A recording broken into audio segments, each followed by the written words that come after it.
Sahabat Kabar Bursa, kami telah memilih berita pilihan dari portal berita kabarbursa.com dengan judul Sinyal Buruk dari Peningkatan Penjualan Mobil Bekas LCGC. Dan kita juga akan membahas bersama asisten redaktur kabarbursa.com Citra Dara Fresti Trisna. Penurunan penjualan mobil baru dan peningkatan penjualan mobil bekas, terutama di segmen low cost green car atau LCGC, mencerminkan kondisi perekonomian Indonesia yang sedang tidak baik-baik saja di awal tahun 2025. Pengamat otomotif Yannes Martinus Pasaribu menyatakan hal ini merupakan adaptasi konsumen terhadap tantangan ekonomi seperti inflasi tinggi dan suku bunga yang masih tinggi yang menekan daya beli masyarakat. Yannes memprediksi bahwa pelemahan ekonomi akan terus meningkatkan penjualan mobil bekas murah, sementara penjualan mobil baru tetap tertekan. Showroom mobil bekas diharapkan dapat memanfaatkan peluang ini dengan menyediakan mobil bekas berkualitas, harga kompetitif, dan layanan purna jual yang terpercaya. Namun diharapkan penjualan mobil baru juga dapat meningkat pada tahun 2025 karena stok mobil bekas yang tersedia bergantung pada penjualan mobil baru.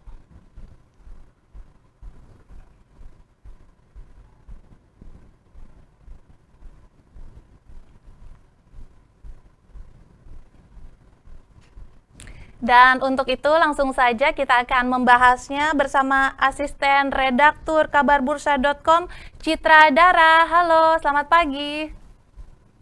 Selamat pagi. Iya, Mas Citra, apa kabarnya nih pagi ini? Baik, Mbak. Ya, ini mengapa ini peningkatan penjualan mobil bekas khususnya di segmen LCGC ya, dianggap sebagai sinyal buruk nih bagi perekonomian Indonesia, Mas?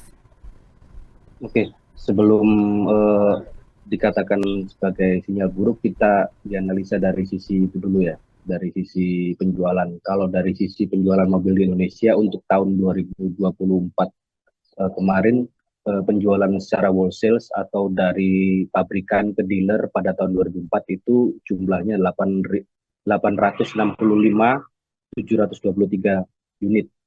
Jadi atau turun 13,9% jika dibandingkan dengan tahun 2023 yang jumlahnya mencapai 1.005.082 unit. Nah, sedangkan untuk penjualan secara retail sendiri atau dari dealer ke konsumen itu jumlahnya sebesar 889.680 unit, turun 10,9% jika dibandingkan dengan tahun sebelumnya yang mencapai atau tahun 2023 maksud saya yang mencapai 998.059. Nah, kemana pembeli yang hilang itu? Nah, itu di sini kita bisa melihat artinya ada karena kebutuhan mobil itu tetap sebenarnya, Mbak. Maka kebutuhan konsumen yang awalnya membeli mobil baru kini beralih ke mobil bekas, terutama di segmen LCGC itu yang paling murah. Ketersediaan mobil bekas itu sendiri bergantung dengan mobil baru, tapi kemudian ketika mobil baru ini menurun, mereka pasti lari ke mobil bekas itu. Nah, bahayanya di sini, Mbak, sebenarnya. Ketika adanya stok mobil bekas itu kan ketika mobil baru dulu ada, baru mobil bekas. Nah, tanpa adanya ketika penjualan mobil baru turun, kemungkinan stok mobil bekas juga akan turun. Dan lama-lama harga mobil bekas juga akan naik juga gitu. Di situ, Mbak. Lantas, kalau melihat dari penurunan jumlah kelas menengah di Indonesia, ini bisa mempengaruhi struktur pasar otomotif dan preferensi konsumen nggak sih sebenarnya? Bisa aja, Mbak, karena kalau untuk sekarang ini kan berbeda dengan zaman dulu ya. Kalau zaman dulu orang yang ingin membeli mobil itu kebanyakan adalah mereka-mereka yang udah cukup umur, kemudian sudah mapan secara penghasilan, secara finansial, dan mereka memiliki keluarga besar, dan kemudian ada parkir dan garasinya sehingga mereka pantas mau membeli mobil gitu. Kalau sekarang kan berbeda gitu dengan kondisi sekarang. Orang dengan penghasilan pas-pasan aja mereka berani ambil mobil bekas dan mereka parkir di sembarang tempat. Mereka tidak memperhatikan parkirnya, tidak memperhatikan lagi bagaimana mereka akan bayar cicilan mobil itu seperti apa. Tapi yang jelas mereka beli gitu aja. Nah, ketika kelas menengah itu jumlahnya makin makin tergerus, artinya penjualan pembeli mobil saat ini juga makin tergerus gitu, Mbak.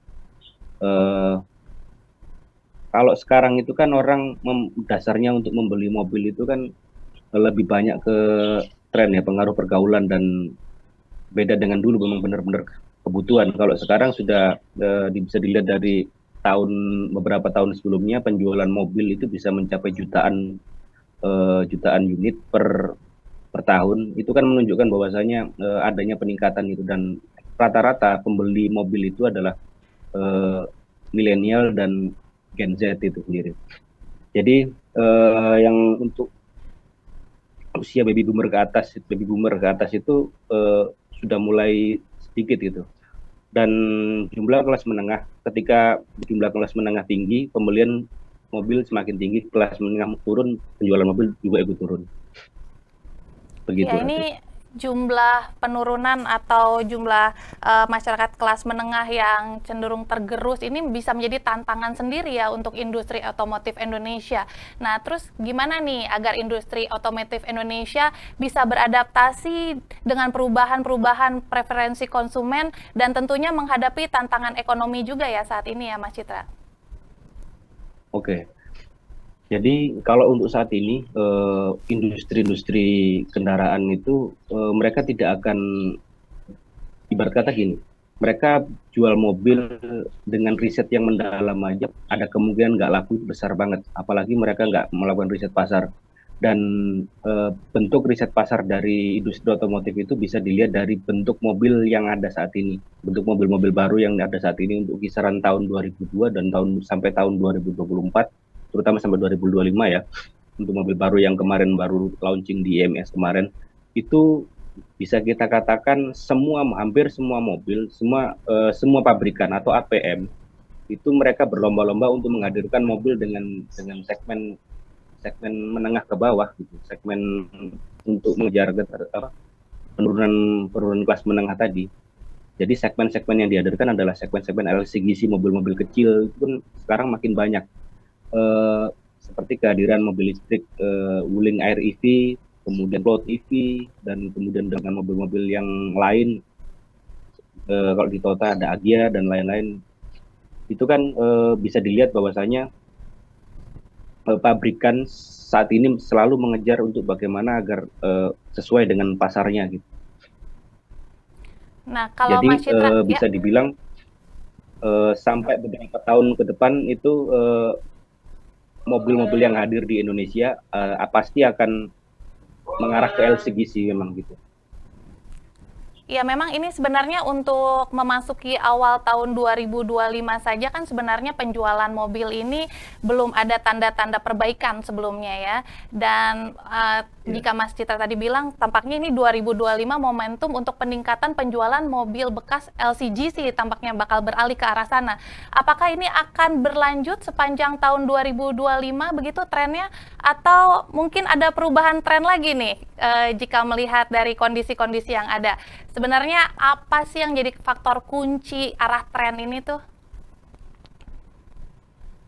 Sebenarnya begini Mbak ya, eh, bisa dikatakan bahwasanya industri otomotif, maju dan tidaknya industri otomotif sangat sangat menentukan kondisi perekonomian sebuah negara. Ketika penjualan mobil tinggi, maka bisa dibilang kondisi ekonomi di sebuah negara masih baik gitu ya. Kalau dikatakan apakah akan tren seperti ini akan tetap berlanjut, saya rasa bisa, masih, kalau misalnya kondisinya masih tetap sama, dalam arti ketika pertama pelemahan ekonomi masih terjadi, dolar masih tinggi, dan kemudian BI rate belum juga turun. Menanggapi dengan kondisi saat ini BI rate masih tinggi, sehingga mengakibatkan cicilan di pihak leasing itu juga masih tinggi, sehingga orang juga malas untuk membeli, karena rata-rata pembeli mobil itu pasti mereka menggunakan sistem kredit gitu ya. Ketika cicilannya itu tinggi karena terpengaruh suku bunga, ya mereka malas gitu. Mereka intinya ya sudah keluarkan uang yang lebih sedikit aja untuk mobil bekas saja gitu. Sehingga arahnya selalu seperti itu. Kalau toh misalkan katakan bahwasanya perubahannya akan terjadi di mana, itu bisa dilihat dari ketika ekonomi kembali membaik, kemudian suku bunga memungkinkan untuk dilakukan cicilan, dan kemudian kendaraan-kendaraan yang diproduksi itu juga semakin memenuhi kebutuhan konsumen dalam arti lebih irit gitu ya, terutama mobil listrik ya, bukan tidak mungkin akan berubah lagi gitu Mbak, akan berubah tren pasar ini. Dan sebenarnya faktor kuncinya ada pada perubahan ekonomi dan peningkatan jumlah kelas menengah. Ketika pemerintah sudah berhasil memperbaiki kondisi di ekonomi Indonesia, secara otomatis kelas menengah akan meningkat dan penjualan mobil akan meninggi gitu. Dan semua pihak juga berupaya untuk menuju ke sana kok, untuk memperbaiki peningkatan penjualan kendaraan, seperti adanya pameran-pameran IMS di Kemayoran gitu. Iya, perubahan ekonomi dan peningkatan kelas menengah ini adalah faktor kunci yang bisa merubah tren arah nantinya penjualan mobil akan seperti apa ke depannya ya sepanjang 2025 ini ya, berarti Mas Citra ya. Benar, Ratri. Iya, baik, terima kasih banyak untuk insight-insight-nya ini Mas Citra. Dan sahabat Kabar Bursa, demikian perbincangan kami dengan asisten redaktur kabarbursa.com, Citra Dara. Terima kasih Mas Citra, selamat bertugas.